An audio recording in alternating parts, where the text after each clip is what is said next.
গত ১৪ তারিখে গত মাসে ১৪ তারিখে রিক্সা চালক শাহ আলম ৬০ বছর বয়সী সে মারা যান। মারা গেলে তখনই আসলে আমরা ঘটনাটি সম্পর্কে জানতে পারি এবং জানতে পারি যে রিক্সা চালককে অজ্ঞান করে তার রিক্সাটি লুট করার উদ্দেশ্যে এই ঘটনাটি সংঘটিত হয়েছে। তো আমরা ৭ দিন পরে আমরা জানার পরে এই বিষয়টি নিয়ে আমরা কাজ শুরু করি। এটি অত্যন্ত দুর্ভেদ্য একটি ঘটনা ছিল, কিন্তু যেহেতু একটি খুনের ঘটনা সে কারণে আমরা এটি নিয়ে কাজ শুরু করি। কাজ শুরু করে প্রায় শতাধিক সিসি ফুটেজ সহ অন্যান্য বিভিন্ন তথ্য প্রযুক্তি নানাবিধ বিশ্লেষণ এবং গোয়েন্দা সূত্রের মাধ্যমে আমরা এই গ্রুপটিকে শনাক্ত করিও গত সপ্তাহে বলা যায়। শনাক্ত করে আমরা যেটি তাদের পিছু নেই এবং আমরা পরে জানতে পারি যে এই গ্রুপটি একটি সংঘবদ্ধ একটি গ্রুপ, যারা তাদের বক্তব্য অনুযায়ী বিগত ৯ মাস প্রায় শতাধিক এই ধরনের রিক্সা চুরি এবং মানে প্রতারণার মাধ্যমে চুরি এই নানাবিধ কর্মকাণ্ডে যুক্ত হয়েছে। এর যে মূল সহযোগী তার নাম হচ্ছে গিয়ে শরীফুল ইসলাম। সে একজন আসলে পেশায় কাভার্ড ভ্যান চালক ছিলেন। বিগত ৯ মাস পূর্বে তার মালিক কাভার্ড ভ্যানটি বিক্রি করে দেওয়ার পর থেকে সে তার নড়াইলের কোনো এক গুরুর মাধ্যমে এই ধারণাটি সে গ্রহণ করে এবং সে গত ৯ মাসে তার হিসাব অনুযায়ী প্রতি সপ্তাহে ন্যূনতম ২টি থেকে ৩টি কাজ সে করত এবং আমাদের যে গোয়েন্দা তথ্য গত সপ্তাহেই আমরা পেয়েছি ৪টি কাজ করেছে। গত এক সপ্তাহে ৪টি কাজ করেছে এবং তারা প্রায় ধরা ছোঁয়ার বাইরেই ছিল। যে শতাধিক যে ঘটনা ঘটেছে এই ঘটনাগুলো কিন্তু সবই থানায় রিপোর্টেড হয়নি। থানায় এই ধরনের রিক্সাগুলো অনেক ক্ষেত্রেই এগুলোরও মালিকানা এবং এগুলো চোরাই বা অন্যান্য নানাবিধ কারণে অনেক রিপোর্ট হয়নি, অথবা থানায় রিপোর্ট হলে জিডি আকারে রিপোর্ট হয়েছে। সে কারণে এই গ্রুপটি ধরাছোঁয়ার বাইরেই চলছিল এবং মানে তারা এক প্রকার মানে আনন্দ নিয়েই এই কর্মকাণ্ড পরিচালনা করছিল। এবং আমরা মানে গতদিন আমরা তাকে যখন গ্রেপ্তার করে তার সহযোগী চান্দু, আসলে তাদের ৩ জনের একটি টিম, আমরা যেটি জানতে পেরেছি ৩ জনের একটি টিম, তারা আরেকটি রিক্সা নিয়ে তারা বেরিয়ে তারা রিক্সা প্রথমে চুজ করে যে কোন রিক্সাটি একটু নতুন আছে, তার বডিটা লোহার বডি, মানে যেটা রিসেল ভ্যালু একটু বেটার। তারপরে রিক্সা চালককে মানে নিয়ে আপ ডাউন ট্রিপের ব্যবস্থা করে, যে আমি যাবো আসবো, এবং পথে মাঝখানে কোনো চায়ের দোকানে বলে যে মামা একটু চা খেয়ে নেই। যখন চা খেতে যায় তখন চায়ের মধ্যে তারা হচ্ছে গিয়ে রিভোট্রিল একটি ট্যাবলেট মিশিয়ে দিয়ে তাকে খানিকক্ষণ পরে সে যখন অচেতন বা মানে চিন্তা শক্তি মানে ঠিক মতো কার্যকর থাকেন তখন তারা রিক্সাটি নিয়ে যায়।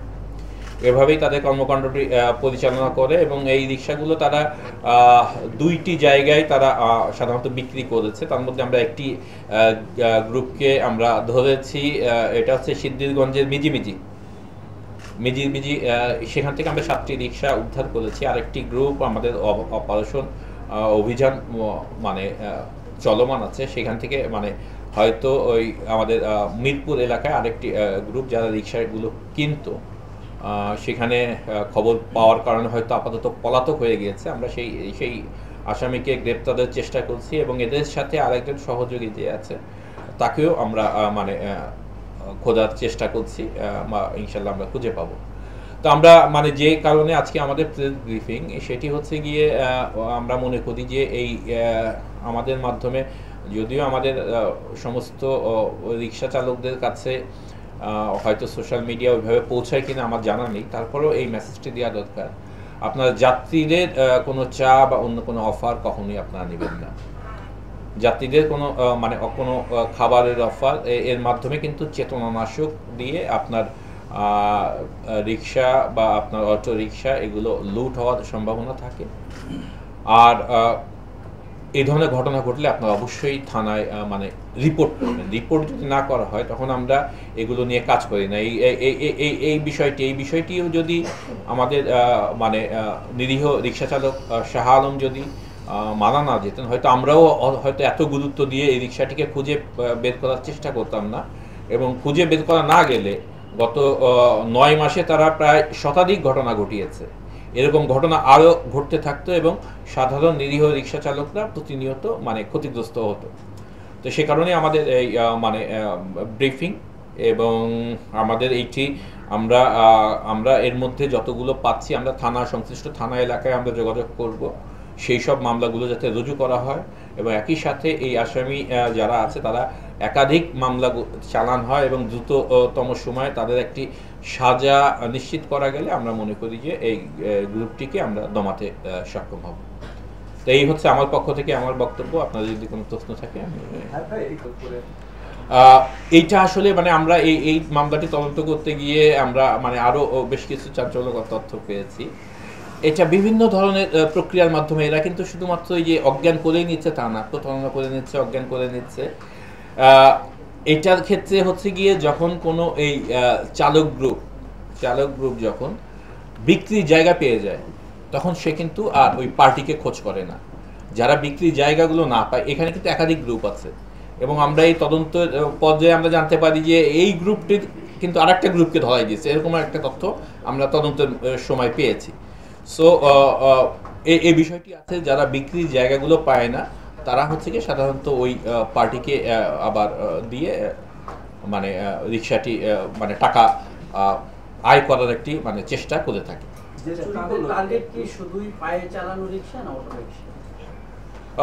তাদের আসলে মানে আমি যেটি বললাম যে পায়ে চালানো রিক্সা, তারা হচ্ছে কি প্রথমে একটু রাস্তায় বেরোয়, তারা কিন্তু একটা রিক্সা নিয়ে বেরোয়। এখানে আমাদের যে চান্দু নামে আরেকজন গ্রেপ্তার হয়েছে সে কিন্তু রিক্সা চালক, তার সাথে শাহাবুদ্দিন এবং শরীফুল এরা তিনজনে একটা রিক্সা নিয়ে বেরোয় বিভিন্ন ঘুরতে তারা একটা যে কোনো একটা খালি রিক্সাকে চুজ করে এবং মানে এই রিক্সাটি সাধারণত আমরা সাধারণত অটো রিক্সা আমরা এ পর্যন্ত যে পেয়েছি অটো রিক্সা চুজ করে যে এই রিক্সাটির একটি রিসেল ভ্যালু আছে এবং রিক্সাগুলো বিক্রি আমরা যেটুকু জেনেছি 15 থেকে 30,000 টাকা পর্যন্ত তারা এই রিক্সাগুলো বিক্রি করে থাকে মানে এর মধ্যে।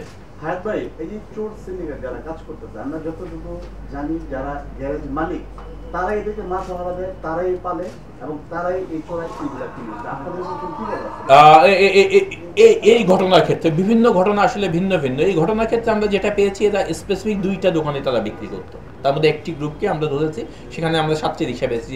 আবার যাদের কাছে বিক্রি করতো গত 9 মাস আগে যে রিক্সা বিক্রি করছে সেই রিক্সাগুলো তারা আবার বিক্রি করে দিয়েছে কিন্তু। সো আমরা রিসেন্টলি আমরা 7টা পেয়েছি। আর একটা জায়গা আছে আমরা যেটা বললাম মিরপুরে আমরা অভিযানের মধ্যেই হয়তো খবর পেয়ে পলাতক হয়ে যাচ্ছে, তাদের আমরা মানে ধরার চেষ্টা করছি। এটি করলে আমরা হয়তো বুঝতে পারব। এই রিক্সাগুলো কোন এলাকায় বেশি বিক্রি হতো এবং শেষ পর্যায়ে কোথায় এই রিক্সাগুলো বিক্রি হতো? আমরা যেটা পেয়েছি নারায়ণগঞ্জ এবং মিরপুর। ব্যাটারি চালিত রিক্সা এসেছেই বলে যে এই মানে রিক্সা চুরি হচ্ছে শুধুমাত্র সেটিও বলার অবকাশ নেই, কেননা যখন হচ্ছে ব্যাটারি চালিত রিক্সা থাকে না তখনও কিন্তু রিক্সা চুরি হয়, আমাদের কাছে সেই ধরনের তথ্য রয়েছে। যেহেতু ব্যাটারি চালিত অটোরিকশা অবৈধ, সেহেতু তাদের সাথে যদি কোনো অন্যায় কাজ হয়ে যায় তারা কি আসলে আপনাদের কাছে যেতে কোনো প্রকার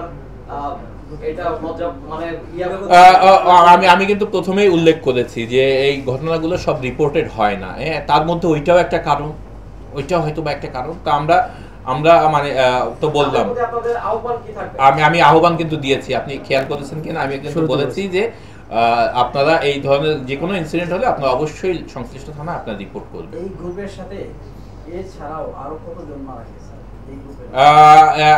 এখন পর্যন্ত অন্য কোনো মার্ডারের তথ্য আমাদের কাছে নেই, অ্যাটলিস্ট আমাদের কাছে নেই। যদি অন্য কোথাও থাকে আমরা মানে আমাদের যে মানে আমি তো প্রায় 2 বছরের উপরে আমার এখানে এই ধরনের মার্ডারের তথ্য নেই। একটা ব্যাপার সেটা হচ্ছে আপনি বলেছিলেন আপনার ব্রিফিং এর টাইমে যে নড়াইলের একজন গুরুর দীক্ষায় সেই কাজটা করেছে, সেই গুরুকে কি কোনোভাবে আইনের আওতায় আনা হয়েছে? আমরা সেই গুরু বললাম কি আমরা এই তদন্তের সাথে আমরা সম্পূরক প্রশ্ন আকারে কিন্তু তার কাছ থেকে এই তথ্যটি পেয়েছি। আসলে তার মানে এই অপরাধ কর্মে যুক্ত হওয়ার হিস্ট্রি মানে আমরা বোঝার জন্য, তো সেক্ষেত্রে সেই গুরু সম্পর্কেও আমরা কাজ করছি ইনশাল্লাহ। মানে এর বক্তব্য সে গুরু হয়তোবা জেলে আছে, তার বক্তব্য এরকমই, আমরা সেই বিষয়টাও খতিয়ে দেখছি। আরেকটা জিনিস সেটি হচ্ছে যে সে যেই দোকানে নিয়ে যেত চা খাওয়ার জন্য, সেই দোকানের মালিক বা অন্য কেউ এর সাথে সংশ্লিষ্ট কিনা এরকম কোনো তথ্য? না এরকম কোনো সংশ্লিষ্টতা নেই, কেননা মানে সে তো একই দোকানে গিয়ে সবাইকে চা খাওয়াতো না, তাই ভিন্ন ভিন্ন দোকানে তার একটি প্রক্রিয়া আছে, তার কাছে মানে ওষুধটি থাকতো, সেই চাটা নিয়ে দিত রিক্সা চালককে এবং তার মাঝখানেই হয়তো ওষুধটি দিয়ে দিত। সে এ বিষয়ে একটি মানে অভিজ্ঞতা এবং মানে নতুন কৌশল হয়তো সে অবলম্বন করে থাকে। আমি একটা বিষয়